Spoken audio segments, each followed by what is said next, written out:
Assalamualaikum warahmatullahi wabarakatuh. Bagaimana kabarnya semuanya, anak-anakku yang ibu cintai. Kalian sudah libur lama ya, tentunya kangen sekolah, kangen guru. Nah, ini ibu berharap kalian selalu menjaga kesehatan di rumah ya, dan bisa kembali lagi berkumpul di sekolah. Dan jangan lupa ya, selalu pakai masker, kemudian rajin cuci tangan, jaga jarak ya, agar kalian tetap sehat ya. Pagi hari ini Ibu akan mencoba memberikan materi pembelajaran mengenai rumus-rumus segitiga.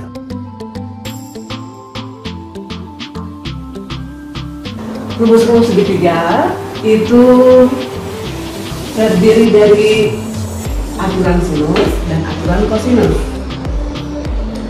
Aturan sinus ya, digunakan apabila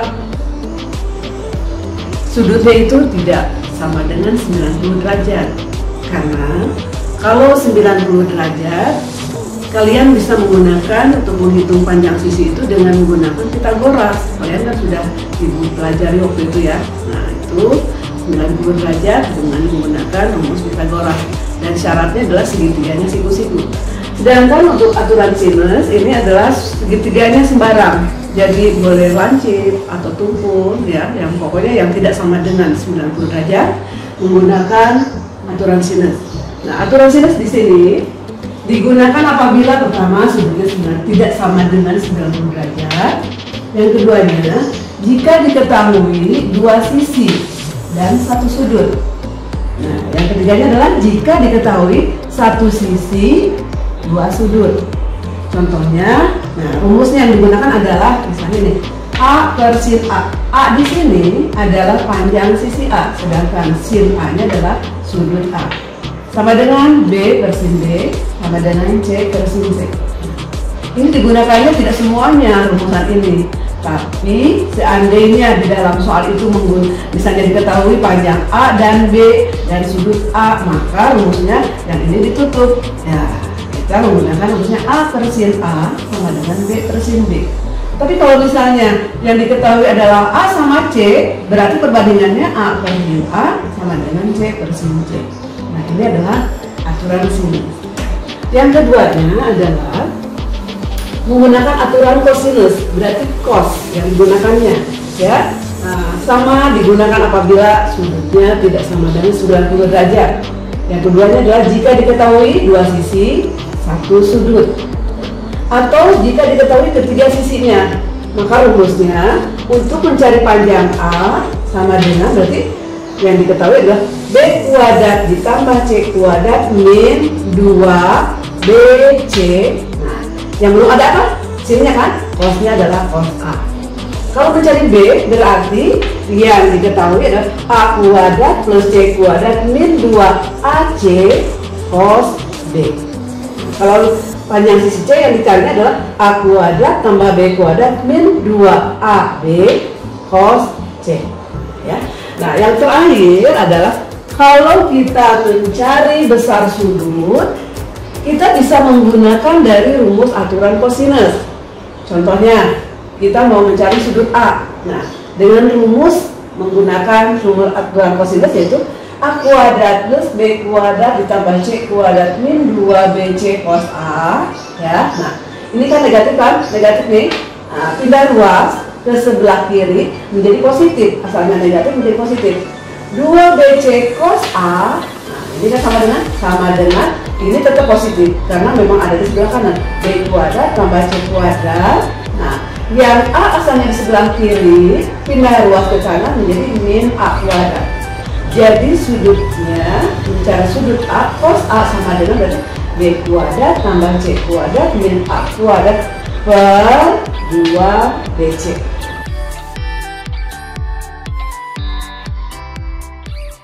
Sudah Ibu berikan mengenai rumus-rumusnya, aturan sinus dan kosinus.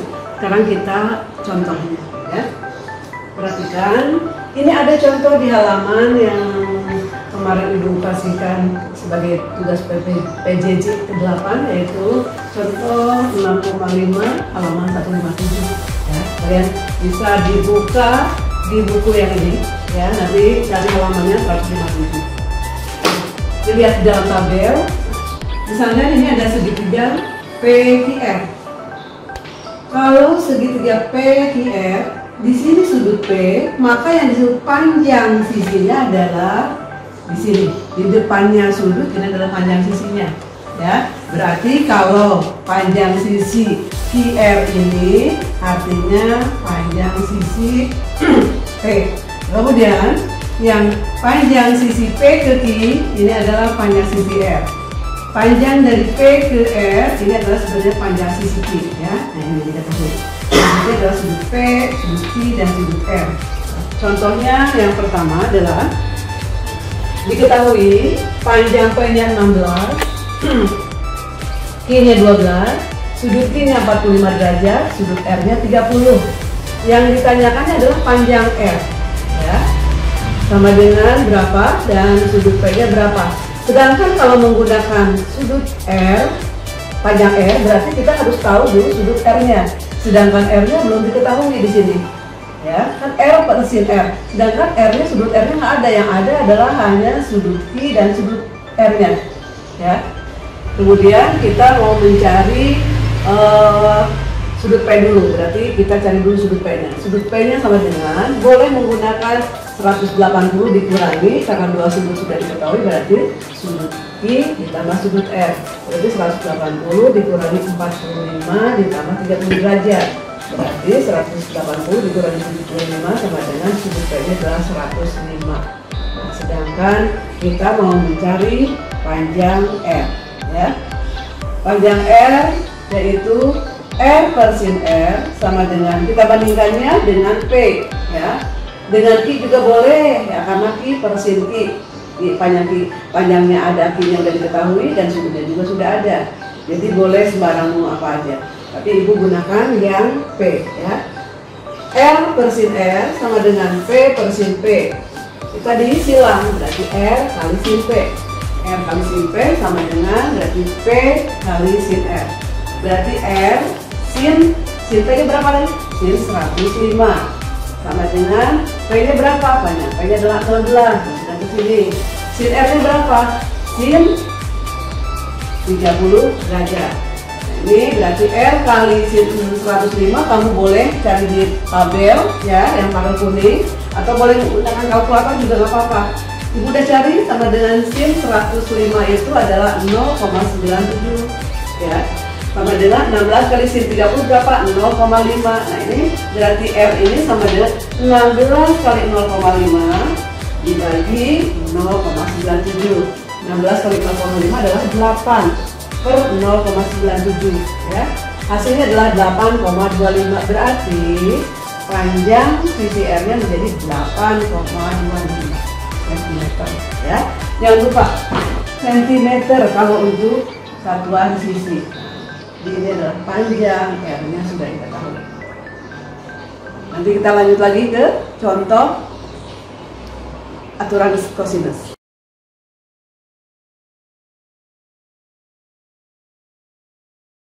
Tadi sudah diberikan contoh aturan sinus. Nah, contoh yang keduanya adalah menggunakan aturan kosinus. Ada pada nomor 2 yang di buku tabel, ya. Diketahui panjang sisi Q-nya adalah 6, panjang R-nya 8, sudut P-nya 60. Yang ditanyakan adalah panjang P, sudut Q, dan sudut R. Kalau kita menggunakan aturan sinus nggak bisa, karena menanyakan panjang P berarti P per sin P, Q per sin Q, sedangkan Q-nya ada, R, sudut Q-nya juga belum ada, maka kita menggunakan aturan kosinus. Panjang P berarti menggunakan rumusnya ini, Q kuadrat tambah R kuadrat min 2PQ cos P, ya. Nah, sekarang Q-nya adalah 6 kuadrat tambah R-nya adalah 8 kuadrat min 2 kali 6 kali 8 cos P. Cos P-nya adalah cos 60 derajat. Nah, kita masukin 6 kuadrat berarti 36 ditambah 8 kuadrat 64 min 2 kali 6 kali 8 adalah 96. Cos 60 dengan lihat tabel adalah 0,5.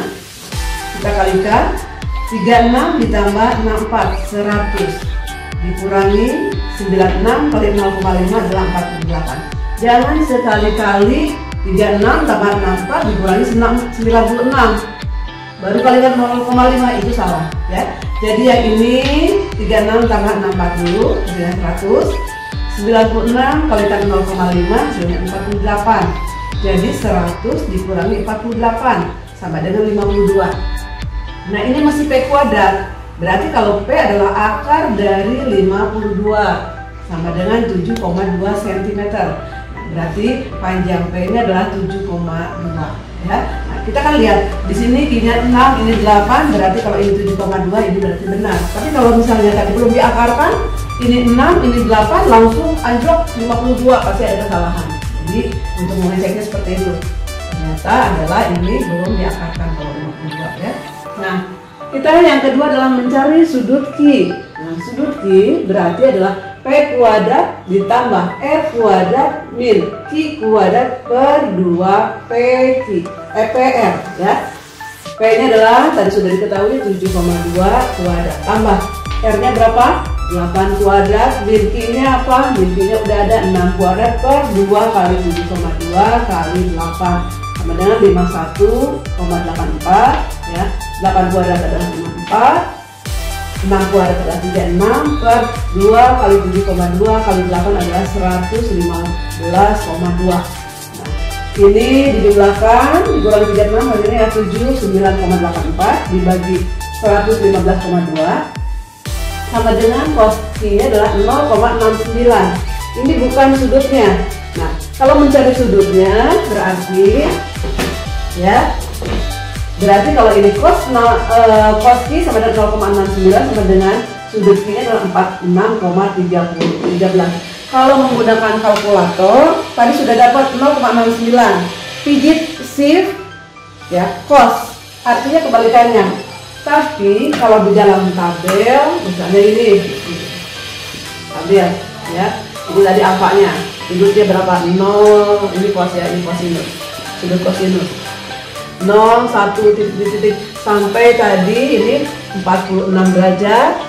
Ini ini satuannya 0 kan, 1, 2, 3, 4 misalnya 5, 6.